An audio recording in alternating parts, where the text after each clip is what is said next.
पाप करता है, और पाप 3 जगहों से होता है। कौन कौन सी जगह है? पाप 3 चीजों से होता है। कौन कौन सी? मैंने बताया 20 बार बता चुका हूं। मन से, वचन से और कर्म से, यानी कि कल भी मैंने बताया क्रिया से, जो हम किसी के लिए कर रहे हैं। अगर हमने किसी के लिए क्रिया ऐसी कर दी, उसको सामने वाले को दुख हुआ, तो क्या हुआ? बोले पाप कर दिया। दूसरा मन से, मन कहता है मैं सामने वाले का गलत कर दूं, तो क्या हुआ? बोले मन के द्वारा, ये भी पाप है, और क्रिया के द्वारा भी पाप है। फिर तीसरी बात, सबसे ज्यादा खतरनाक कौन सा?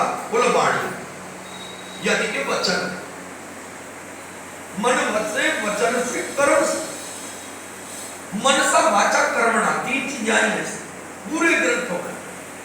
4 वेद, 6 शास्त्र और 18 पुराण, इनमें केवल 3 ही चीजें आई हैं। बोले मन से, वचन से, कर्म से भगवान की सेवा करो। इसी प्रकार से मन, वचन, कर्म से संसार की सेवा में आ जाओ। अब यहाँ क्या बोले? दोनों ही चीज बिगड़, तीनों ही चीज बिगड़। मन भी काबू में नहीं, वचन हमारे हाथ में नहीं, और तीसरी बात, वाणी हमारी शुद्ध नहीं। कहीं ना कहीं कटाक्ष हो जाता, कहीं ना कहीं हम मार खा रहे, किसी का दिल दुख जाता। तो मन से, वचन से, कर्म से हम किसी का ये हिंसा ना करें और इन चीजों से बच जाएं, तब क्या होगा? राम राज्य में आ गए, बिना कहे, बिना सोचे समझे रास्ता मिल गया।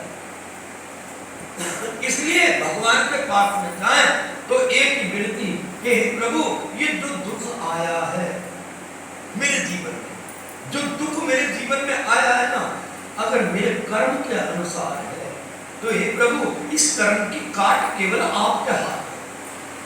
और यदि मेरी गलतियों के कारण आया, हम गलतियों से क्यों करते हैं, अगर ये मेरी गलतियों के कारण ये मेरे को दुख मिला है, तो हे मेरे ठाकुर, हे मेरे भगवान, जो भी आप जिसको मानते हो, उससे बस ये प्रार्थना करना कि प्रभु, यदि ये दुख मेरी गलती से आया है, तो मेरे को सद्बुद्धि प्रदान कर, जिससे कि मैं जो है फिर ये ऐसी गलती ना कर पाऊं।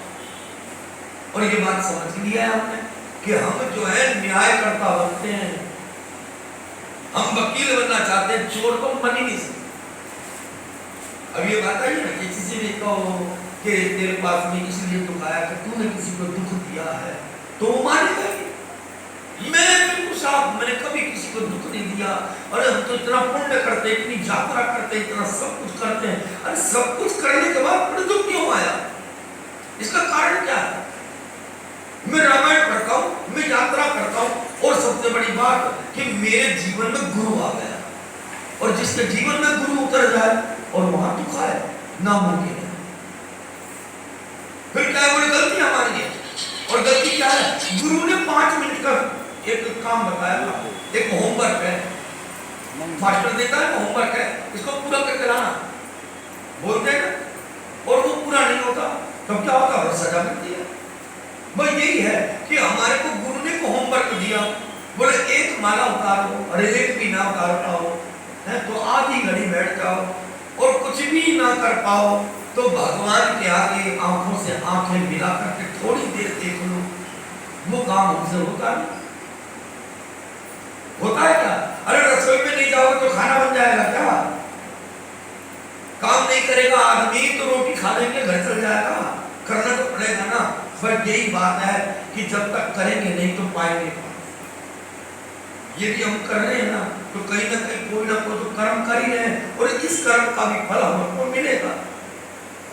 और सबसे बड़ी बात कि हमारे को ये याद नहीं करना कि मैंने कथा सुनी, मैंने सत्संग सुना, अब इसका फल मिलेगा, बोले ना, छोड़ो, कर्म काम तुम्हारा, फल उसकी इच्छा है। हे अर्जुन, तू केवल कर्म कर, और अपने संपूर्ण कर्मों को तू मेरे को अर्पण कर। कितनी बड़ी बात। न्याय करता फिर मैं बैठा हूं, उनमें से छटोती करूंगा, उनमें से कुछ चीज निकालूंगा, फिर मैं उसके अनुसार तेरे फल दे दूंगा। अब हमारी खोपड़ी क्या है? अभी ये आई बात, सुग्रीव कहता है कि तुम मेरा काम करो और मैं तुम्हारा काम करके खसोगी। भगवान ने क्या करा? उसका काम कर दिया और बाजी का यानी कि कर्म का हटा दिया।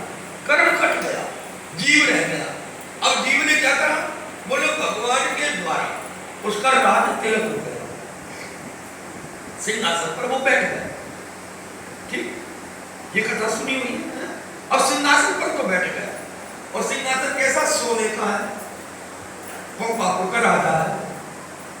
अब सिंहासन पर बैठ गया तो मतवाला हो गया, और मतवाला हुआ तो बेटा बोला जरा सा नाच गाना कर ले, थोड़ा सा एंजॉयमेंट कर ले, थोड़ा सा जरा आइसक्रीम खाइए, थोड़ा सा जरा घूम फिर जाए, थोड़ा सा गाड़ी में घूम ले, थोड़ा सा जरा ब्यूटी पार्लर में चले जाए। क्यों? क्योंकि हमारे पास आ गया, आया नहीं। और आने के बाद फिर क्या होगा? बोले कल परसों भी ये बात आई थी, बोले जब जब धन दौलत संपत्ति जब जब ये जीव पर आती है तब तब क्या होता है? भागता है आदमी, तब तब भागता है जब जब संपत्ति दिखती है ना। और संपत्ति दिख गई तो बोले क्या होगा? बोले कि एक बात समझना, कि कल भी बात आई थी कि संपत्ति मत मांगना, बुद्धि मांगना। बुद्धि होगी तो संपत्ति का सदुपयोग हो जाएगा, अगर बुद्धि नहीं रही तो जो तुम्हारे पास है ना वो भी वापस चला। आ रही समझ में ये बात? भाई ये कर्मों का खेल है। राज तिलक कर दिया, मन में क्या है? बोले अब संपत्ति आ गई, अब मेरे को कौन रोकेगा, मेरा काम बन गया। और हमने भी क्या करा? बोले बाबा ये काम कर दे, बाबा ने काम बना दिया, और उसके बाद में कौन बाबा का कौन किसका होता है। और ये कल मैंने बताया था, 1 रुपए का चढ़ावा और 1 लाख का काम, तो ऐसा कोई होगा व्यापारी जो 1 रुपए के बदले में 1 लाख रुपए तुम्हें दे दे? पर ये व्यापारी ये कर देता। फिर हमारी दिक्कत क्या है? बोले करने के बाद इस व्यापारी को भूल जाते हैं। संपत्ति आ गई, क्या देना देना, सुख मिल गया। अब सुख में क्या हुआ? बोले व्यक्ति सबको याद करेगा। देखना कभी हमारे पास जब आए तो देखना, बोले संपत्ति जब आती है वो सबको याद करेगा, गरीब से गरीब वाले को, अमीर से अमीर वाले को। अमीर वाले को यूं याद करेगा, उसने दिखाया था, देख मेरी औकात, मैं कहाँ रहता हूँ, कैसी गाड़ी में चलता हूँ और कैसे बंगले में रहता हूँ, तो उसको भी दिखाएगा, देख तेरी जगह आज मैंने ले ली, देख मैं भी कहाँ रह रहा हूँ, बंगले में रह रहा हूँ, गाड़ी में चलता हूँ, दिखाएगा। और उसके बाद में वो गरीब वाले को भी दिखाएगा, देख मेरी आज कितनी ताकत हो, आज मैं कहाँ बैठा हूँ, तू फिर भी कॉलोनी में बैठा, तू फिर भी 25 में बैठा, आज देख मैं कहाँ बैठा हूँ। होता है ना ऐसा, वो दिखाएगा, वो सबको दिखा के चलेगा। क्यों? क्योंकि सबको याद रखेगा पर एक को भूल जाएगा, केवल राम को भूल जाएगा। झूठी जग की दुनियादारी और झूठा जग का मेला रे, झूठी जग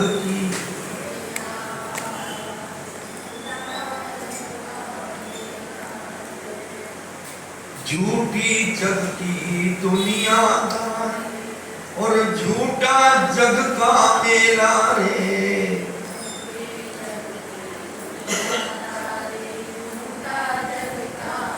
अरे यहाँ तो बोल, बाहर निकलने के बाद में सच्ची है ये दुनिया सारी और झूठा नाम हरि का रे। होता है ना, यहां से निकलने के बाद होगा, यहां से निकलने के बाद होगा। शमशान के अंदर जब तक चिता के सामने खड़े हैं ना, तब तक ये रिक्शा वाला जो होता है ना, अनपढ़ गवार, वो भी तुमको पूरी गीता सुना देगा, क्योंकि चिता जलती हुई देख रही है। क्या रखा है दुनिया, क्या रखा है। और रामायण तो एक बात की घोषणा कर रही है, और वो काम हम कर नहीं पाएंगे। बोले रोज मंदिर जाते हो, रोज है ना, जल चढ़ाते हो, मंदिर जाते हो, भोग लगाते हो, प्रसाद चढ़ाते हो, बोले महीने के अंदर एक दिन ऐसा निकाल लो, एक बड़े मंदिर हो जाया। और बड़ा मंदिर समझ रहे हो कौन सा? शमशान।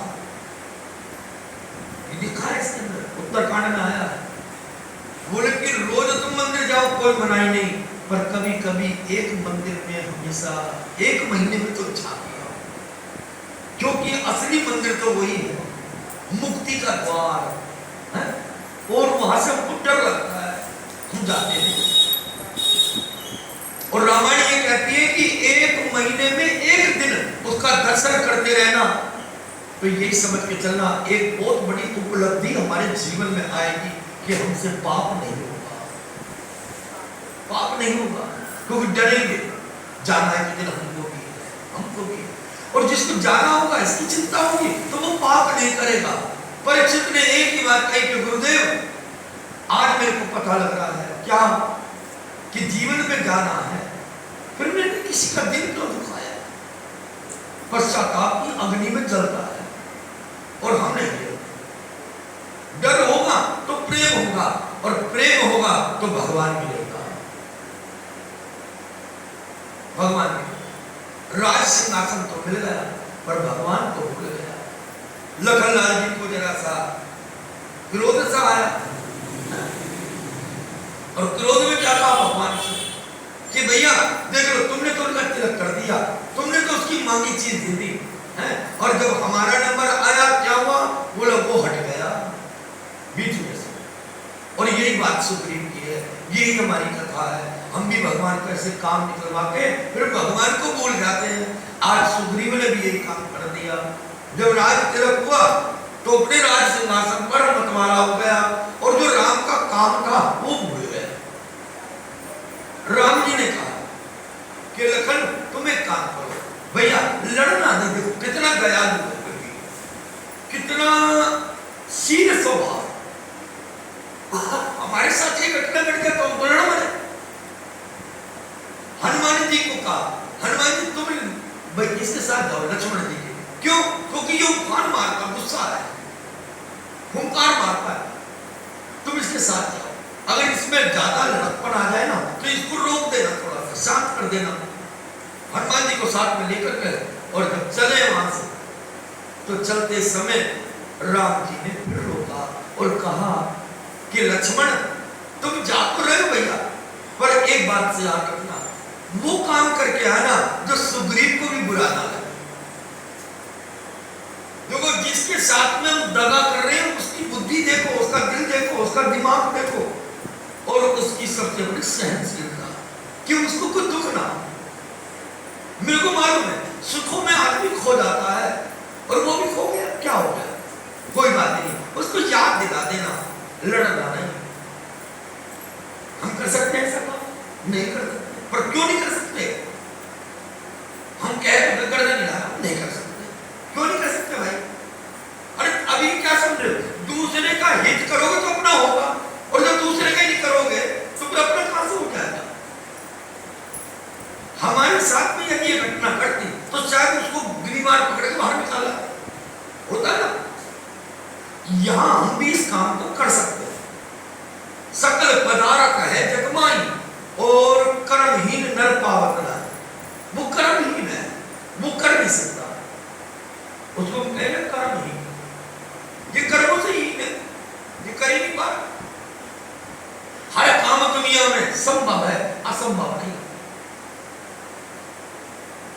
जो करते रहोगे भजन धीरे धीरे, तो करते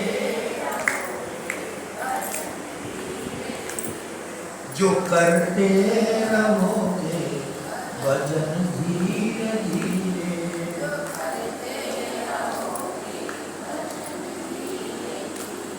तो मिल जाएंगे वो प्रभु धीरे धीरे।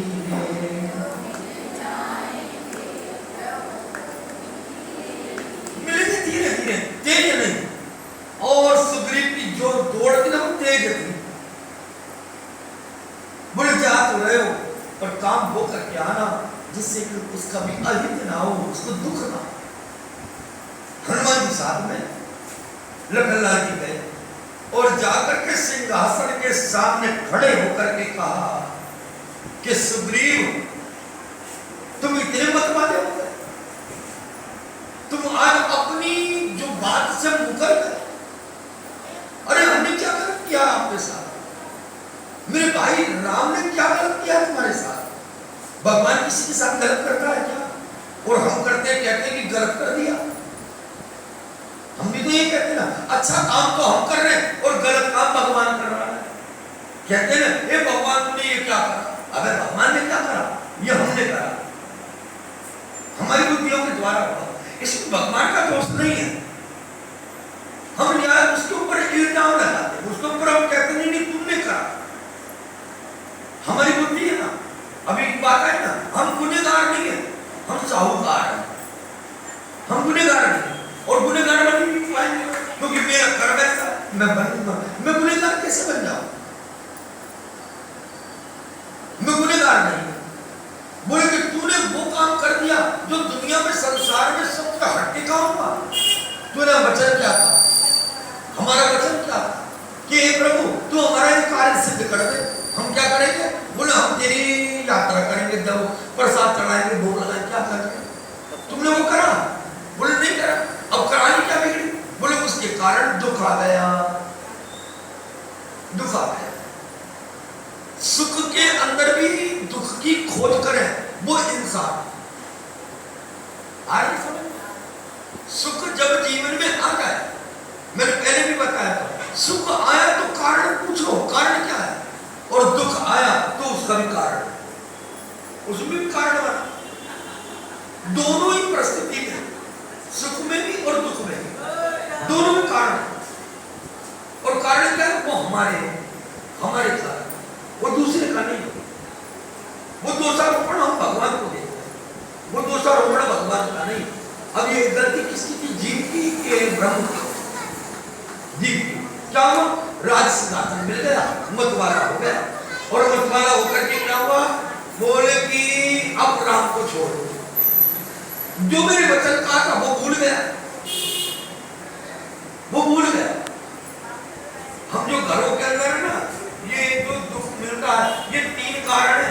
कौन कौन सा? एक जो हमारे पितरों का, दूसरा नंबर हमारे देवों का, तीसरे नंबर पर ग्रंथ का, चौथे नंबर पर ऋषियों का। ये ऋण है, कर्जा है। इनको चुकाए बिना जो जाता है फिर वो धर्म में आ गया, फिर बचा क्या? ये ऋण है, कर्जे हैं, इनको चुकाना पड़ेगा। हम बोल करके अगर वो काम को नहीं करते तो यही से समझ के चलना, ये देवताओं की तरफ से एक दोष आ रहा है, ये देव दोष है। ये सुग्रीव तू देव दोष में आ गया, तू अपने वचन से हट गया, तेरा कार्य सिद्ध हो गया। और सुखमय आदमी बोलता है, सुखमय तो क्या है? कोठी बंगले में गाड़ी में बैठे वाले को ये कहो तू कथा सुन, तो क्या सुनेगा? वो कहेगा क्या? हमसे नहीं कहेगा, वो अपने मन से कहेगा अभी मेरे पास बैंक में एफडी थी और उसके बाद में अकाउंट अच्छा, कमाई मेरी अच्छी है। अरे यहाँ तो कमाई से फुर्सत नहीं, मैं कैसे देखता हूँ? हमारे को व्यापार से फुर्सत नहीं, हमारे को अपने सुखों से फुर्सत नहीं। और जिसको सुखों से फुर्सत नहीं होगी वो कथा को सुनेगा। राजा परीक्षित, राजा का सम्राट था भारत का, और गुरु जी कहते जाकर के सुखदेव जैसे कि हे परीक्षित चल मैं तेरे को आज सत्संग सुनाऊं, तो क्या सुनता? नहीं सुनता, मना कर देता। सुखों में खोया हुआ व्यक्ति वो भगवान की ओर नहीं चलता, फिर वो संसार की ओर चलता है। इसलिए लखनलाल जी ने क्या करा? उन्हें समझाया, और जब समझाया अकल आ गई, तुरंत दौड़ करके आए और राम जी के चरण पकड़ लिए कि प्रभु मेरे अपराध को आप क्षमा करो, मैं भूल गया था, मैं मतवाला हो गया तेरे सुखों में। और सबसे बड़ी बात, जो मैंने आपसे वचन भरा था वो वचन मैं पूरा नहीं कर पाया, मैं वचन पूरा नहीं कर पाया। अगर गलती करके हैं और अगर हमारी क्षमा हो जाए, घर परिवार हो चाहे समाज हो, कहीं पर तो वो झगड़ा बढ़ेगा नहीं, घट जाएगा।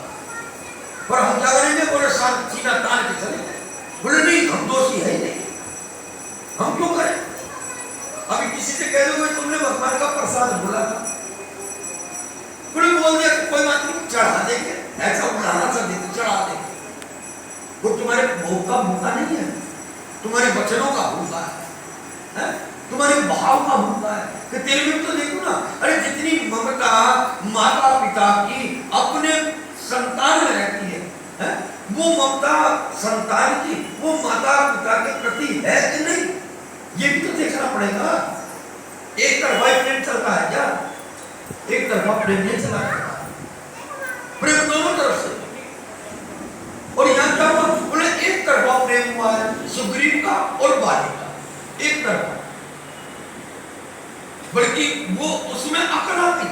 बाली ने एक ही बात कही कि प्रभु ऐसी मौत को मैं स्वीकार करूंगा, मैं जीवन नहीं चाहता, अब मैं मरना चाहता हूं। दुनिया देख ली मैं, अब मेरे को केवल तुम्हें देखना है, आपको देखना है। सुग्रीव आया, चरणों में प्रार्थना करी, क्षमा कर दिया। अब बोलो आगे की योजना बनाओ। बोले तुम एक काम करो, पहले तो अपनी मंडली से मिलाओ। अब उनकी मंडली में कौन है? बोले वानर जाती है, और जो वानर जाती है उनसे भेंट करा दी। अब भेंट कराने में क्या, एक शिविर का निर्माण हो गया। अब उस शिविर के अंदर कौन? हनुमान जी के साथ में सुग्रीव बैठा। आप समझ में, ये कथा जीव की और ब्रह्म की है। यानी कि साम दाम दंड में आप कितनी भी कोशिश करना, आखिरी में मंजिल एक ही है, और जाकर के वहीं शांति मिलेगी, वहीं शांति। एक दफे जब हम दुनिया से वहां भगवान के दरवाजे से हम आ रहे थे, तो भगवान ने कहा कि एक काम करो, झोली फैलाओ। झोली के अंदर सब कुछ डाला, और जल्दबाजी थी हमें दुनिया में आने की, संसार में आने की। तो उन्होंने क्या करा? बोले जल्दबाजी में जो झोली में सामान था उनमें से एक वस्तु नीचे गिरी। अब भगवान ने तो बोला नहीं उसको कि भाई तेरी चीज गिर गई, उठा ले। भगवान ने एक काम वो करा, बल्कि उस गिरी हुई चीज के ऊपर अपना चरण रख दिया। देखिएगा नहीं, ये तमाशा रुक्मिणी भी देख रही। अब वो व्यक्ति बोला कि मैं चल प्रभु, अब तो कोई काम नहीं है। बोला हाँ अब जाओ। वो चला गया, और जो चीज गिरी थी उसको अधर में छोड़ दिया।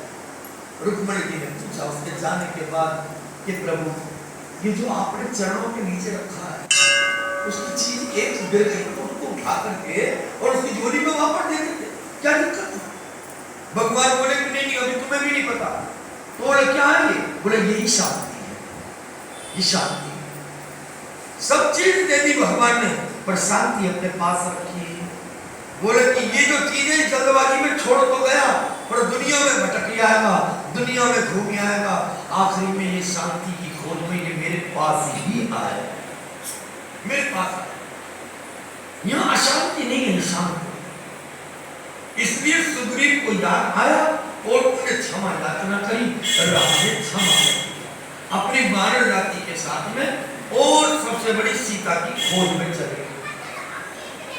अब यहाँ कथा हो रही है केवल एक भक्ति की खोज, हम भी करें। और ये बात एक बार में 1000 बार आ गई।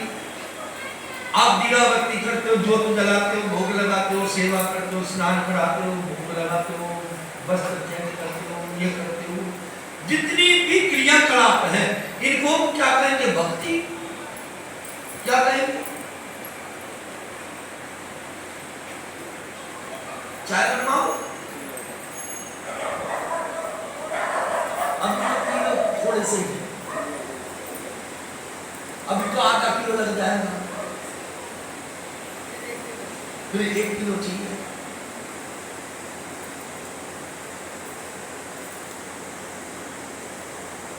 राजा राम, जरा तो बीच में होता तो मैं भी थक लेता हूँ, है ना? कुल मिला करके तुम भी हंस रहे हो, मैं थक लेता हूँ तो कुल मिला करके कहने का ये है कि भाव कुभाव अलख आलसहु और नाम जपत मंगल विस दसा। क्या मतलब हुआ इसका? भाव से कुभाव से, खाते पीते चलते फिरते जैसे भी हो, बिना नहाए धोए, कैसे भी, पर हरि की कथा को सुनो। खाते हम रामलीला में जाते थे, तो थोड़ी सी मूंगफली ले जाते थे, और राम को लीला भी देख रहे हो, मूंगफली भी चबा रहे, होता था ना, है? और ऐसी रूपरेखा शास्त्रों में भी है। बोले ये नियम मत निभाओ, गृहस्थ में नियम नहीं निभता, कहीं ना कहीं नियम कट जाएगा, करके देख ले, नियम नहीं निभेगा। पर एक नियम रखो, राम जी ने क्या कहा कि मैं प्रसन्न हो जाऊंगा, पर ये जीव मेरे सामने आकर के ये कह दे कि हे राम मैं तेरा हूं और तू मेरा है, बस इतना कहने में जन्म जन्मांतर तक लग गए, नहीं बोल पाए, बोल ही नहीं पाए, हम बोल ही नहीं पाए। तो ये भक्ति नहीं है जिसकी बोले जो हम क्रियाकलाप कर रहे हैं, ये भक्ति नहीं है। ये भक्ति कौन, ये क्या है, ये क्या कर रहे हैं? बोले कि जैसे हमारे कपड़े है ना, और उसमें एक साड़ी भी होगी, है ना, और उसमें और भी वस्त्र होंगे, है ना, जैसे हमारे ये धोती भी है, कुर्ता भी है, रुमाल भी है, ये क्या है? हाथ है, पैर है, उंगलियां है, ये क्या है? बोले शरीर है। ये शरीर नहीं है, ये शरीर के अंग है। उंगली है, शरीर का अंग है, वस्त्र है, ये शरीर का अंग है, और पैरों की उंगली, नाक, आंख, कान, बाल, सर, नासिका, ये क्या है? बोले ये अंग है, और अंगों को स्पर्श करने से कुछ नहीं होगा, अंग को स्पर्श करने से कुछ नहीं है, जब तक कि हम पूरे शरीर को स्पर्श करें। स्पर्श का मतलब ये नहीं है कि गलत हो, स्पर्श का मतलब क्या? बोले अभी तक जितनी भी कार्य कर रहे हैं ये केवल भक्ति के अंग हैं, ये भक्ति के अंग है। अब हम आपस में एक दूसरे की एक नखून पॉलिसी है, उंगली पकड़ते हैं ना, अरे ये कितने की लाई थी ये वाली, बोलते हो कि नहीं? अरे हाँ ना, कुछ तो बोलो, करते हैं ना, उंगली तो पकड़ते हैं ये वाली। अब उसको गला तो पकड़ के निकालिए, ये मिट्टी कहाँ से आई?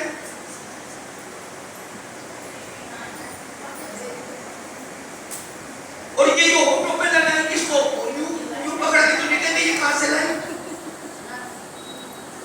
कहीं नाक में नथ पहन ली और उसको हम खींच के गए, ये कहाँ से लाई? तब केवल स्पर्श करते हैं, ये कहाँ से लाई? ये अच्छी लग रही, बोलते हैं ना, खींचातानी तो नहीं करते, और बड़े प्रेम से स्पर्श करते हैं, लेकिन अब पॉलिसी है, बता आदमी को सूट पहन लेता और दूसरा व्यक्ति कहता है ये वाला कपड़ा कौन सा है? क्या हो रहा है? स्पर्श। किसको? अंग को। अंगूठी पहनी, ये कहां से बनवाई थी? होता है ना, अब यूं खींच करके तो उंगली कहते ये कहां से बनवाई? ऐसा तो नहीं करते ना, और ऐसा करे तो क्या वो स्पर्श करने देगा? नहीं, छोड़ देगा। बस यही समझ के चलना, ये जितनी भी क्रियाकलाप हैं ये केवल भक्ति के अंगों का स्पर्श है, भक्ति का स्पर्श नहीं है।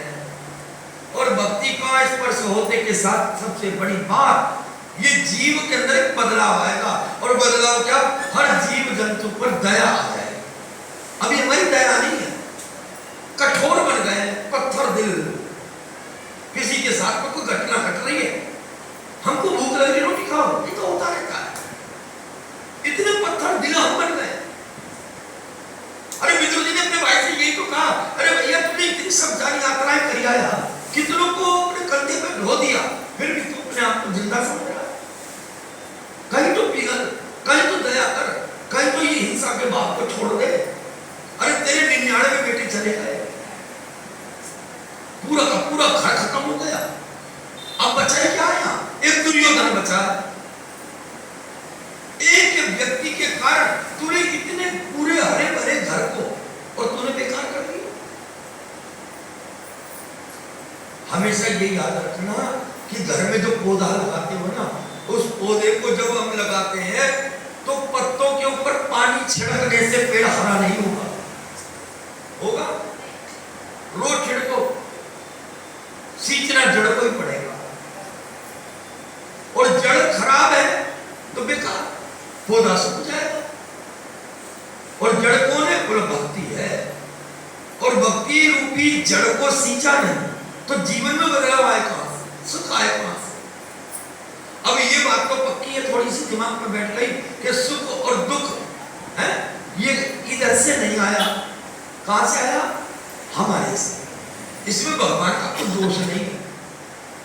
समझ में आ रही? ये बात हमारे दिमाग में, जहन में बैठ जाए कि गलत हम है, सामने वाला सही है। जिस दिन ये भाव आ गया उसी दिन समझ लेना तुम्हारे जीवन में भक्ति का पैर आ गया, चरण पड़ गया। अब इन्होंने क्या कहा? भक्ति की खोज करो। कौन कर रहा है? वानर जाति। समझना जरा कथा को, ये कथा सबने सुनी। बंदरों ने रक्षा करी, बंदरों ने खोज करी, और सारी लीला बंदरों पे चल रही है ना? अब बंदर को क्यों पकड़ा? मैंने बीच में जिस दिन ये कथा शुरू हुई थी उसमें बताया कि कृष्ण ने जब अपनी अवतार लेकर के धरा पर आए तो उन्होंने किसको सहारा दिया? गायों को। किसको पाला? गाय को, है ना? और राम जी ने जब अपना अवतार लिया तो इनके जीवन में बंदर आ गए, यानी कि बंदर खोज कर रहे हैं। और बंदर कौन होता है? ये बंदर हमारा मन है, कभी इस डाल पर तो कभी उस डाल पर। कल कथा बताई थी ना, अगर हम एक जगह रुक जाए तो एक ही व्यक्ति से रोज मिलते रहे, रोज मिलते रहे। मैं जैसे सुबह मंदिर में आता हूँ, सन्नाटा बीता होता है, मैं इस सड़क के ऊपर अकेला चलता हूँ, कोई व्यक्ति सामने से आ रहा है, और कभी कभी तो मैं भी जरा सही हूँ, घबरा जाता हूँ, भाई सड़क पर अकेला हूँ। फिर जो नजदीक आ जाता है तब हम क्या करते हैं? बोले राम राम जी। सुबह सुबह आप लोगों को तो होश भी नहीं रहता, और सड़क पर कोई अचानक मिल गया तो राम राम जी बोलते हैं ना। मैं बोलूँगा राम राम जी तो वो सामने वाला बोलेगा राम जी राम राम जी राम राम, बोलते हैं ना। तो हमने एक बार, हमने कितनी बार बोला राम राम जी? कितने बोला? 2 बार। और सामने वाले ने राम राम जी राम राम बोला। ऐसे हमारे को कम से कम भी 10 व्यक्ति मिल गए और 10 ने टकरा राम राम जी राम राम। तो सबसे बड़ी बात कि मेरा वहां घर से मंदिर तक राम की एक माला उतर गई रास्ते में चलते चलते। उतरी क्या नहीं उतरी? राम की एक माला तो उतरी। अब जब एक माला ब्रह्म मुहूर्त में उतर रही है तब क्या होगा? बोले मन शांत हो जाएगा, मन शांत। अब ये जो बंदरों की खोज है, किसकी? भक्ति। अब भक्ति की जो खोज बंदर कर रहे हैं तो कौन कर रहा है? बोले मन। यानी कि हम अपने मन से कहें कि तू भक्ति की खोज कर। हमारा मन संसार में खो गया, भक्ति से अलग हट गया। हमारा मन कहाँ खो गया? पति में। हमारा मन कहाँ खो गया? बच्चों में। हमारा मन कहाँ खो गया? अपने सुख के साधनों में। हमारा मन कहाँ खो गया? समाज में। हमारा मन कहाँ खो गया? सखी सहेलियों में। हमारा मन कहाँ खो गया? है पूजी इच्छाओं में। इनमें ये मन भाग गया और इसी मन को इन सब चीजों से हटाकर और अगर भगवान के मंदिर में दिया तब क्या होगा? बोले हमारे को नहीं सुधरना, हमको नहीं सुधरना, मन को सुधारना है। और जिस दिन ये मन सुधर गया उस दिन बस काम होता। मैंने बीच में कथा सुनाई थी कि मुक्ति किसकी है? शरीर की, बुद्धि की, इंद्रियों की, और किसकी है? किसकी मुक्ति? मन की मुक्ति है।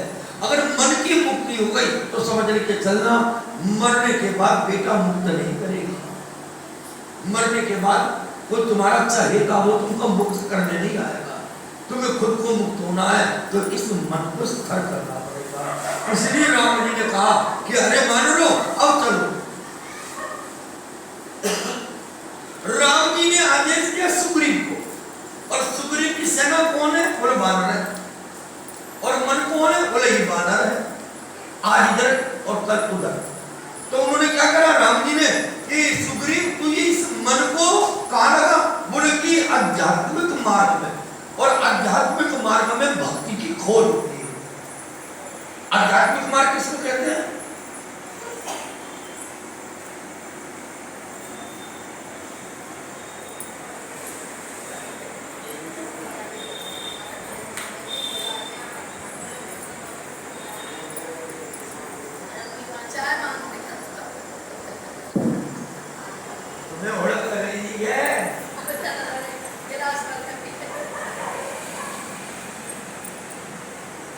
सही बताओ, मैं कोशिश तो ये होती मैं जगाता रहता हूँ, और तुम सोता हो मैं क्या करूँ?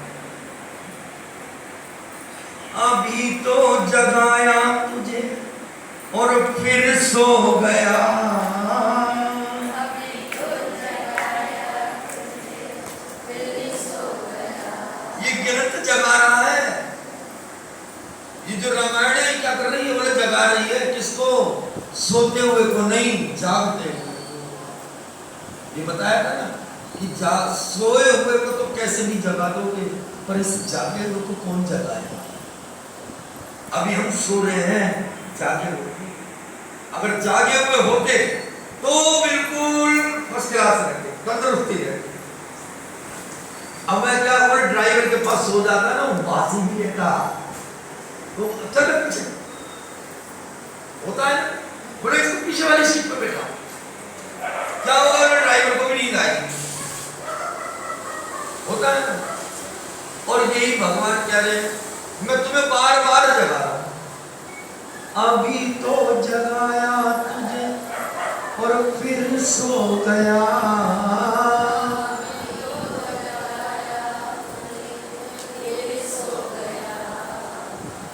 उठ परदेसी तेरा वक्त हो गया, उठ परदेसी। अब परदेसी कौन है?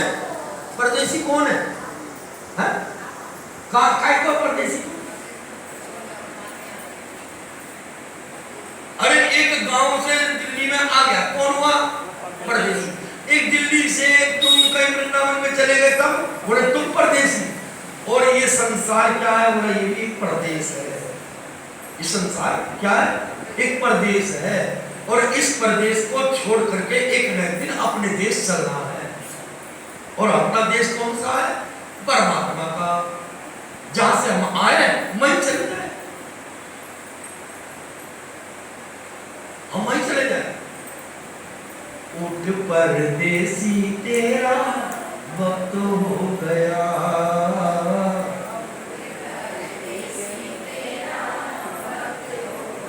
और फिर क्या? हम परदेसियों की यही है कहानी,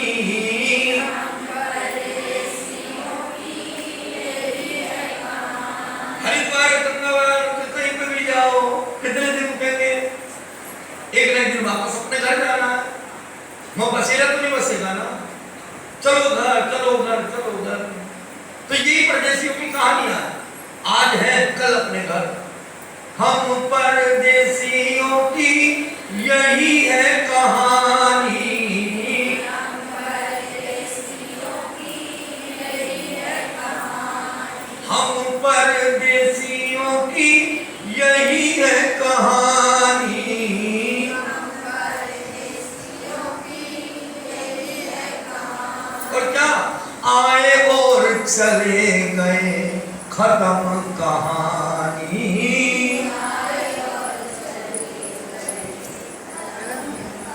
पर फर्क इतना है, जो सत्संग में बैठ गया और जो सत्संग में नहीं बैठा, है ना, फर्क इतना ही है। हमने जीते जी सत्संग को लिया, कथा सुनी और परमात्मा के बन कर रहे, तो क्या होगा? कोई चला हंसते हंसते, अरे कोई रो गया, कोई चला हंसते हंसते, कोई रो गया। हंसते हंसते कौन जाएगा? जो भगवान के सानिध्य में रहा, वो क्या करेगा? हंसते हंसते चलेगा। और जो भगवान से दूर रहा, दूरी बना के चला, तो क्या होगा? बोला रोते रोते गया। हमारी भी यही दशा है, बेटे को बुला दो, एक बारी बहू का मुंह भी खा लो, अब पोते को कौन ले जाएगा पार्क में घुमाने? बस एक बार पंडित जी बहू के जरा बाल बच्चा हो जाए, फिर मंदिर में बैठेंगे। ये बहुत मिलते हैं, मेरे को तकलीफ बहुत मिले। और गवर्नमेंट वाले, पंडित जी चिंता मत करो, तेरे पास 2 साल रह गए रिटायरमेंट के, और रिटायरमेंट होने के बाद हम तुम्हारे साथ रहेंगे।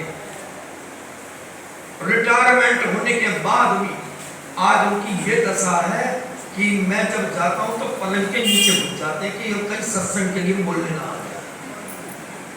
ये दशा है हमारी, क्योंकि अब मिल गया 50 लाख मिल गया। अरे जिसको पेंशन का, अरे गवर्नमेंट वाले पर होंगे तो गलत तो बात नहीं है भाई, है ना? जिसको 50,000 रुपया महीने का मिल रहा है तो राम कथा क्यों सुनेगा? क्या जरूरत है उसे सुनने की? और ये बात होती है भाई, भगवान जिसे मिला ना तो वो हम जैसा कोई मिला, अमीर को मिला ही नहीं, हमें मिला, जो को सुनेगा उसको मिला है? हमें अमीर। और मैं कहूँगा कि जो लाखों कमाता महीने का, वो तो बहुत नीचे गिर गया, और उसके जैसा समान कोई गरीब संसार में नहीं। कोई तन दुखी, कोई मन दुखी, और कोई धन भी न रहा उदास, थोड़े थोड़े सब दुखी और सुखी राम का दास है? हम कौन है? बोला हम सबसे बड़े अमीर हैं जो राम की कथा को सुन रहे हैं, अपने इष्ट की कथा को सुन रहे हैं। और वो भी कब? पूरे श्रावण मास में, जिसमें दया धर्म है, ये सब धरा पे है, सब धरा पे है। तो ये कोई चला हंसते हंसते और कोई रो गया, कोई रो गया। और रोएगा कौन? बस केवल जो परमात्मा से दूरी बना करके चल रहा है, वो रोता हुआ चल रहा है। और जो भगवान के सानिध्य में रहा और उसके साथ में संधि बना के चला, मित्रता बना कर चला, तब क्या होगा? बोले जाएंगे तो सही, पर हे प्रभु जैसे भी है ऐसे ही उठा लो, वो दिक्कत है। एक संत होता है, कपड़े नहीं पहनता, दिगंबर, उससे कहा अरे कपड़े क्यों नहीं पहनते तुम? दिगंबर शरीर। बोले कि भाई जब बुलावा आएगा ना तो तुम्हें तो कपड़े पहनने में, उतारने में देरी लगेगी, पर हम तो जैसे हैं वैसे ही चलने को तैयार है। चलना तो आज भी है, चलना कल भी है। तो ये जो रूपरेखा है, उन्होंने कहा कि अब तुम भक्ति की खोज करो, अब समय आ गया। तो भक्ति की खोज में लगे कौन? बोले ये मन भक्ति की खोज में लगे। और जो मन भक्ति की खोज में लगता है उसी को राम मिल जाता है। हनुमान जी ये कहते तुम में और हम में फर्क इतना ही है कि तुम नाम तो लेते हो पर काम नहीं करते। समझ में आ रहा है इस बात का कि एक पिता अपनी औलाद को काम तो बताता है, वो काम नहीं करता, पर वो नाम लेता, मेरे पिताजी ने कहा, मेरे पापा ने कहा, है ना? पर नाम से काम नहीं होगा, नाम के साथ काम भी करना पड़ेगा। तो ये मन जो है ना हमारे शरीर में, इस मन को ये कहो तू संसार में घूमता है ना तो थोड़ा सा ही काम कर ले। क्या? बोले दुनिया में रहते हुए सब काम करो, कोई दिक्कत नहीं।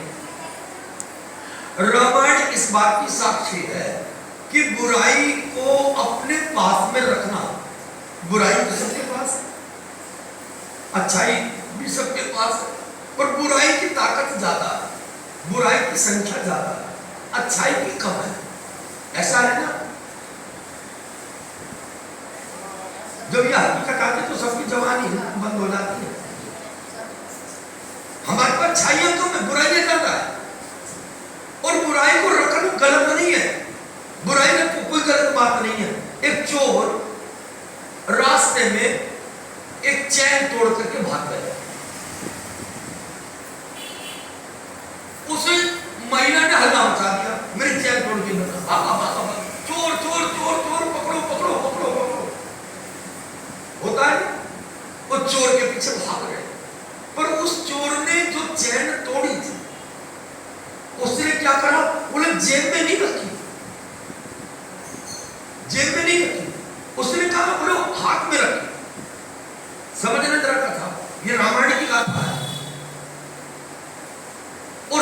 तोड़ना, क्या वो बुराई तो करी ना, पर चैन तोड़ करके उसने क्या करा, बोले मुट्ठी में रखी। और जो पब्लिक उसके पीछे दौड़ लगा रही थी, चोर चोर चोर, पकड़ो पकड़ो, उन्होंने क्या करा, बोले पीछे पब्लिक को आता हुआ देख करके उस चैन को, सोने की चैन को क्या करा, बोले झाड़ियों में फेंक दिया। पब्लिक ने पकड़ दिया, बोले तू चोर है, पर चोर हुई नहीं। बोले तूने चुराया, सामान चुराया, चैन चुराई, बोले मेरे में है नहीं, तलाशी ले लो। लेकिन वास्तव में कुछ नहीं मिला, सब चले गए। चोर ने क्या करा, उसी झाड़ियों में घुस करके वापस उस चैन को ले आया और चैन को फिर वापस अपनी मुट्ठी में दबा लिया। फिर दौड़ लगाई, पब्लिक ने फिर पीछे पीछे भागे, बोला भाग रहा है चोर चोर चोर चोर चोर, आगे जाके फिर पकड़ लिया। पर पकड़ने से पहले चोर ने फिर उसको चैन को वापस झाड़ियों में फेंक दिया। आए, बोले तू चोर है ही नहीं, तलाशी की कुछ नहीं निकला, चले गए। बस यही जीवन के अंदर है कि बुराई रखो पर अलमारी में नहीं, ताले में नहीं, जेब में नहीं, पर्स में नहीं है? और अपने पलंग में नहीं, लोकर में नहीं, तो कहां रखते हैं? बुराई को हमेशा हाथ में रखना, जब मन में आया छोड़ दिया और जब मन में आया उठा लिया। तब जीवन जब होता है जब हम उन बुराइयों को अपने पर्स में रखते हैं, अपनी तिजोरी में रखते हैं, अपने घर में रखते हैं, अपनी जेब में रखते हैं। तब क्या होगा, बोलो उन बुराइयों से जीवन बिगड़ जाए। बुराइयों को कोई दिक्कत नहीं, पर बुराई को हाथ में रखना, मुट्ठी में रखना, जब समय आए तो त्याग देना और जब समय आए तो उठा देना। ये जीवन का एक है। बुराई सब में है, पर बुराई को गले मत लगाना, बुराई को त्याग से भी देना। इसलिए उन्होंने कहा कि इस मन को सुधारना है तो क्या करें, बोले भक्ति की खोज करो। तो पूरे वानर जाति भक्ति की खोज में चली। भक्ति की जब खोज में चली है तो सर्वप्रथम कहां है, समुद्र के पास। आप लोगों से अगर एक बात करूं तो मेरे को नहीं लगता कि आप जवाब दो। राम जी सब वानर सेना को लेकर कहां गए, समुद्र के पास। समुद्र के पास है। अब इसके पीछे एक रहस्य है, क्या मन को समुद्र के पास ले जाना। वानर जाति कहां गई,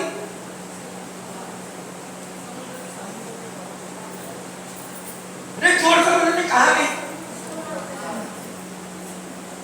बाहर। इसको बात को हंसियों में मत ले जाओ, समझने की कोशिश कर लो, ये बात नहीं जाएगा।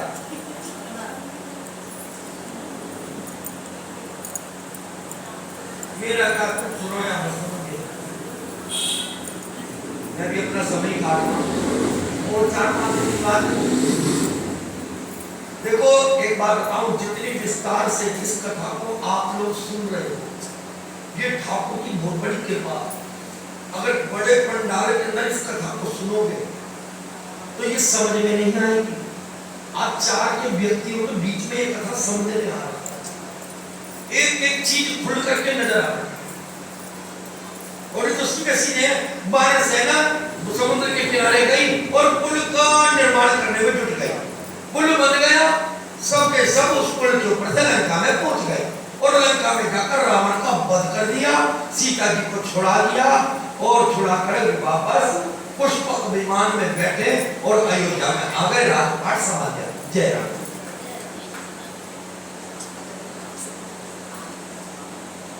ये हमारा सौभाग्य है। और मैं बार बार कहूंगा इस बात को कि तुम लोग तो समझ रहे हो कि मैं बोल रहा हूं, और यकीनन बात बताऊं तो इतनी गहराई में ले जाने वाला सत्संग को वो केवल तुम्हारा गुरु ही मिल सकता है, बाकी लोग को नहीं। इतनी गहराई को मन की बात बता, जो बुरा पाती है, मन के हारे हार और मन के जीते जीत, और मन मिलावे राम से और मन करे फजीत। ये फजीते की जड़ है क्या? मन। ये मन के कारण ही तो हम घर नहीं छोड़ रहे, मन के कारण तो ये मोह नहीं छोड़ रहे, और मन के कारण ही संसार नहीं छोड़ना चाहते हैं। कौन मरना चाहता है? मोह नहीं मरने देगा, दबा देगा, अस्पताल की चौखट पर पहुंचा देगा, वेंटिलेटर पर लिटा देगा, ऑक्सीजन चढ़ा देगा। कौन? मन। मन से बंधन है और मन से ही छुटकारा है।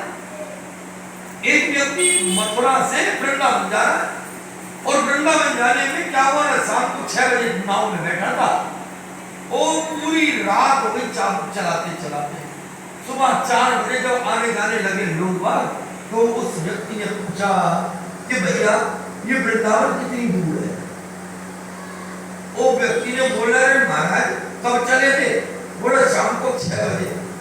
बोले 6 बजे से पूरी रात निकल के वृंदावन नहीं आया, और 12 किलोमीटर दूर है मथुरा से वृंदावन, 12 किलोमीटर है, और उस 12 किलोमीटर को तय करने में पूरा रात गुजर गई। बोले वृंदावन कितनी दूर है?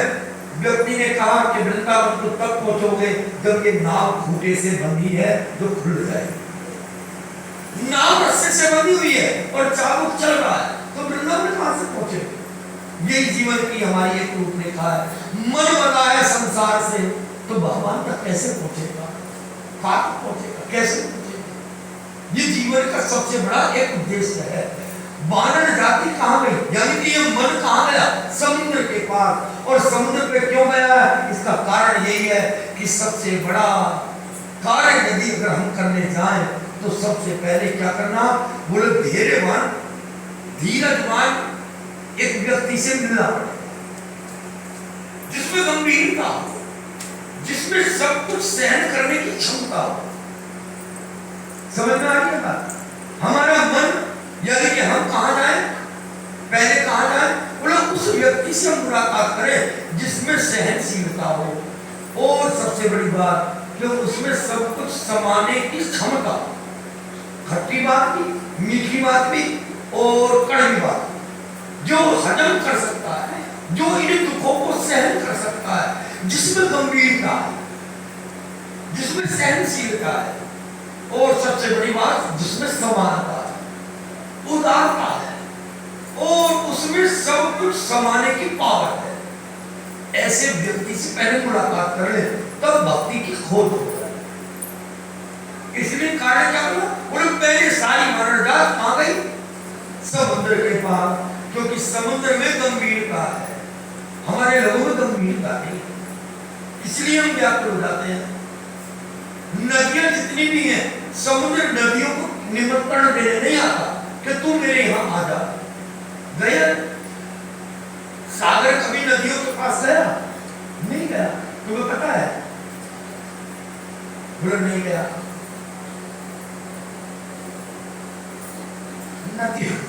नदियों से जाकर पूछा है? हाँ ये तो करना है,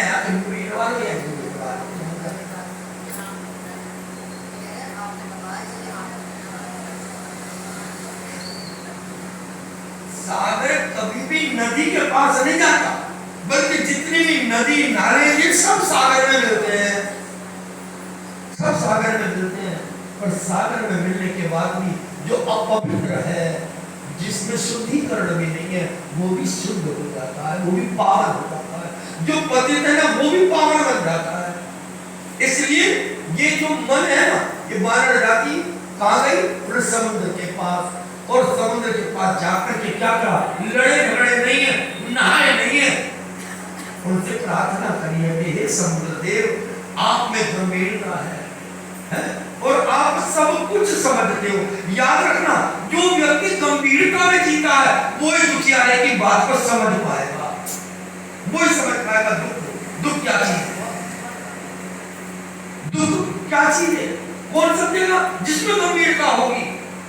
और समुद्र में गंभीरता है, उस सहज भाव से वानर जाति प्रार्थना कर रही है, और समुद्र ने सबकी प्रार्थना सुनी, और सुनने के बाद में वहां पर एक रचना हो गई।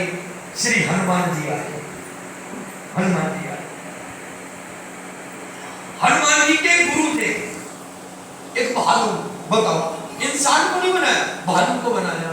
भालू कौन है? भालू कौन है? रामदास जी। है? श्री जामवंत जी महाराज। और ये ध्यान रखना, यह जामवंत का प्रादुर्भाव हुआ है आज की कथा में। जामवंत और भीष्म पितामह दोनों की एक ही रूपरेखा है।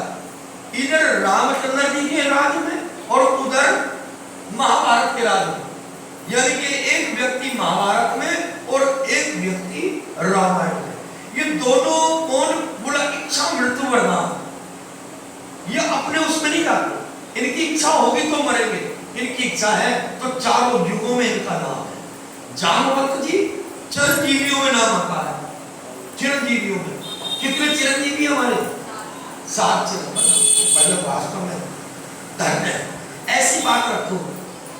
7 चिरंजीवियों में नाम है। और हमारे जामवंत जी का एक भालू का नाम आ रहा है। देखो कितनी बड़ी रूपरेखा है।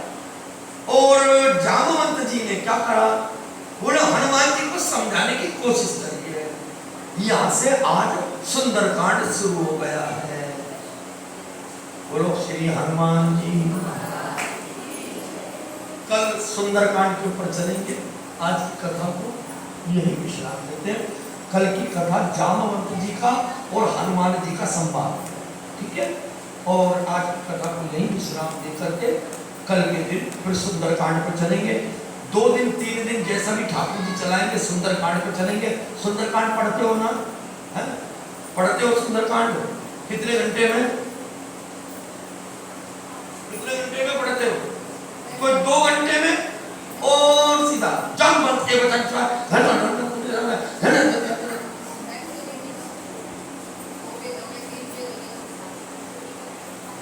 मैंने पहले भी आपको बताया कि कोई भी काम करो एक सभ्यता के दायरे में, कोई भी काम करो इत्मीनान से, और जो मन से काम होता है ना वो काम पूरा होगा। हम क्या करते हैं? हमारा सुंदरकांड है और सुंदरकांड में पैसा वैसी चल रही है, हम तो 2 घंटे में कर देते हैं। और तू 2 घंटे में करेगा, मैं पौन घंटे में उठ जाता हूं। अगर पौन घंटे में सुंदरकांड के हनुमान जी मिल जाए तो दुनिया ना कर ले।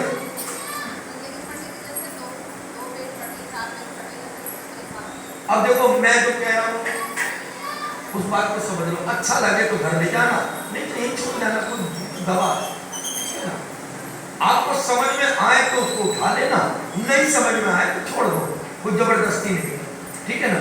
इनका काम है समझाना।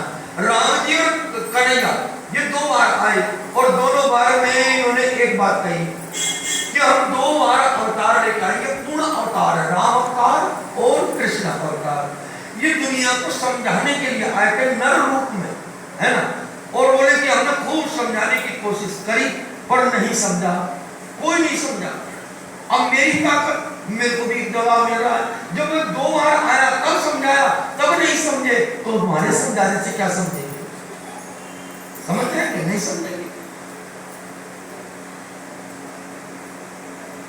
सुंदरकांड एक ऐसा है, मैं इसका विस्तार कल करूंगा आपको, क्योंकि मुख्य में है। ये रामायण का प्राण है।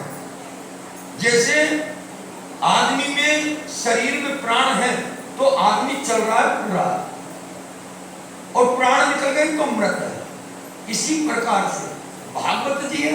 भागवत जी के अंदर महारास जो भगवान ने गोपियों के साथ में किया है, ये 5 अध्याय हैं। इसके 5 अध्याय हैं भागवत जी में। किसके? महारास के 5 अध्याय ये भागवत जी का प्राण बताते हैं। यानी कि ये अध्याय बीच में से निकल गए तो भागवत क्या है? बोला मर गए, भागवत में प्राण नहीं। इसी प्रकार से ये जो रामायण है इसके कितने कांड हैं?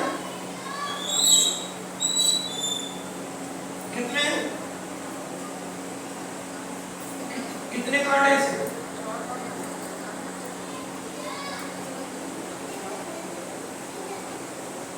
बताओ, ये तो हमारी दशा है। हम अपने बाप के सोपानों को नहीं जानते। ये हमारे नाम की कौन है? हमारे बाप को है, पिता है ना। और पिता की रूपरेखा से हम वंचित हैं। फिर हम कैसे करेंगे सुंदरकांड? फिर कैसे करेंगे हम कौन सा कांड? हमें ये नहीं मालूम हमारे जीवन की रूपरेखा कैसी है। हमारे इसके 7 सोपान हैं और 7 कांड जिसको बोलते हैं, इन 7 कांडों में सबसे सुंदर और सबसे शिक्षाप्रद कौन है? वो सुंदर कांड है, इसलिए इसका नाम सुंदर रखा है। कोई क्रूप व्यक्ति को कोई कहेगा तो सुंदर है, कहेगा, एक सुंदर को सुंदर बता देगा, बोलेगा ना। तो ये रामायण के अंदर सुंदर कांड जो है, ये सबसे सुंदर कांड है। सुंदर का मतलब अच्छा, और इसमें सबसे पहला तो गुण है। और ये जो सुंदर कांड है, ये भक्ति से मिलने का एक मार्ग है, भक्ति से मिलने का मार्ग है।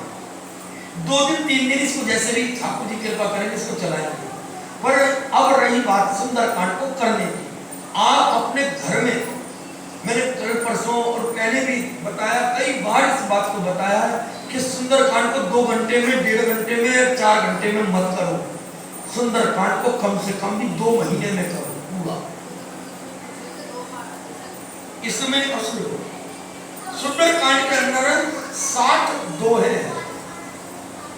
अब इन 60 दोहों को 1 महीने में डिवाइड कर दो। 2 बन गए, दो बन गए ना। अगर 2 दोहे हम रोज पढ़ेंगे तो कितने हो गए 1 महीने में? पुस्तक बोलो, अरे 2 दोहे अगर हम रोज पढ़ेंगे तो 1 महीने में कितने हो गए? अगर हमारी तनख्वाह 2 रुपए है तो हमारे जो आमदनी 2 रुपए, तो महीने की कितनी हो गई? 60 रुपए महीना हो गया ना। आप अपने घर परिवार के अंदर आप करके देखो भाई। डॉक्टर ये कहता दवाई दे रहा हूं, फायदा करे तो खाते रहना और इसका कोर्स पूरा कर लेना। और कोर्स कौन सा? 4 महीने का, 2 महीने का नहीं। ये सुगरी वाली बात मत रखना। ये जब तैयार हो जाए तो ताहा जीवन, जब तक सांस में सांस है, ये सुंदरकांड हमारे जीवन का एक लक्ष्य बन जाए। 2 दोहे रोज पढ़ो और उसका मंथन करो। ये नहीं हो कि आज पढ़ लिया बुलाना उतर गया, जय हनुमान ज्ञान गुण सागर है कभी तीन लोग का राम होता त्रिबल धाम अंदर पुष्प। अब कैसा लगता है जैसे हनुमान के भूचे मारते हो रहा है ऐसा। ये काम ना हो, बड़े प्यार से।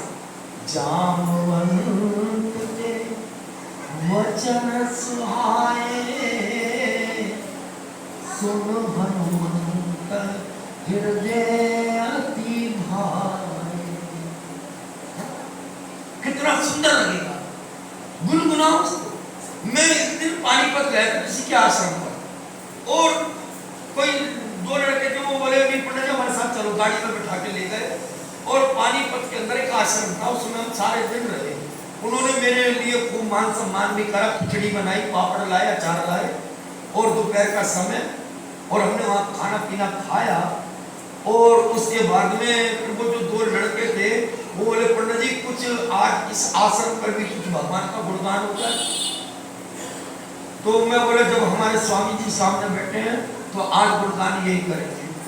तो उन्होंने एक शब्द बताया था, जैसे क्या बोले, राम को जितना लंबा खींच सकते हो उतना लंबा दिखाओ।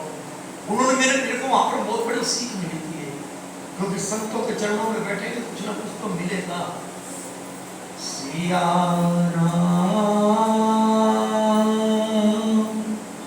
कितना लंबा होता है, और हम कैसे सिया राम हम सब डर जानी करम प्रणाम तो बोलते हैं। और उन्होंने क्या करना, उन्होंने राम को इतना लंबा खींचो, कितना लंबा, सांस को रोक ले। हम प्राणायाम करते ना, खींचते ना सांस को, रोकते 2 मिनट 3 मिनट 4 मिनट रोक लेता है। और प्राणायाम के जरिए फिर क्या करते हैं, ध्वनि निकलती है, ओम बोलते हैं। इसी प्रकार से अपने राम को बहुत ऊंचाई पे लिखा, बहुत ऊंचाई पे। ये शब्द मैंने पानीपत में सीखा था उनके चरणों में बैठ के। और ये जो बात आ रही है 2 दोहे, केवल 2 दोहे पढ़ो और उसके अर्थ को समझो, कहना पड़ता है। अब इस काम को यदि आप कर सकते हो, कोई भारी काम नहीं है, मुश्किल से मुश्किल 5 मिनट का काम भी नहीं है। और सबसे बड़ी बात, 1 महीने तक तुम राम के नाम में रहोगे। और आज सुंदरकांड करा कितनी देर, 2 घंटे ज्यादा ज्यादा राम के पास बैठे, फिर राम से हट गए। हुआ ना? और ये कम से कम इसी बहाने से आप 1 महीने तो राम से जुड़ोगे, भक्ति से तो जुड़ोगे, एक नियम बन जाएगा। 2 चौपाई पढ़नी है और उन 2 चौपाइयों का अर्थ निकालना, मंथन करना, फिर अपने घर परिवार में सोचना कि मेरी गलती कहाँ है। 1 महीने में पूरा सुंदरकांड को पढ़ो, जल्दबाजी ना करो। अब मैंने बता दिया कि कल नहीं, ये कम से कम भी कुछ भी नहीं तो सुंदरकांड 1 महीने का 4 महीने चल सकता है। इसमें ऐसे अर्थ छुपे होते हैं पर चल नहीं पाए, ठीक है ना?